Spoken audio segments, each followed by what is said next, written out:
नमस्कार, मी पंजाब डक हवामान अभ्यासक मुक्काम पोस्ट गुगळी धामणगाव तालुका शिल्लोड जिल्हा परभणी. बऱ्याच ठिकाणी असा पाऊस चालू झालेला दिसत, पण 21, 22, 23 पर्यंत पासून ते जवळजवळ सांगायचं झालं तर 2 ऑक्टोबर पर्यंत हा पाऊस राज्यात चालूच राहणार आहे, म्हणून हा अंदाज लक्षात घ्यायचा.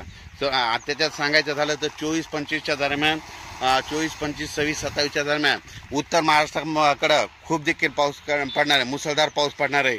म्हणून गोदावरी नदीला परत पूर येणार आहे. म्हणून गोदावरी काठच्या लोकांनी आपण आपलं पाईपलाईन असो, मोटर असं काढून घ्यावे, कारण की परत त्या जायकवाडी धरण 100% भरलेलं आहे, त्याचं पाणी सोडावं लागणार आहे. त्याच्यामुळे तुम्ही काय करा, आता सतर्क म्हणून तुम्ही काय करा, तुम्ही तुमचं मोटर वगैरे काढून घ्या. आणि सर्व शेतकऱ्याला सांगू इच्छितो की सध्या आता ह्या 2 तारखेपर्यंत जशी वेळ भेटेल, जशी उघाड भेटेल, तितक्या तुमच्या त्या वळ्या उघड्या करा, लगेच ते झाकण्याची तयारी ठेवा. कारण की राज्यामध्ये आता 2 तारखेपर्यंत पाऊस आहेत.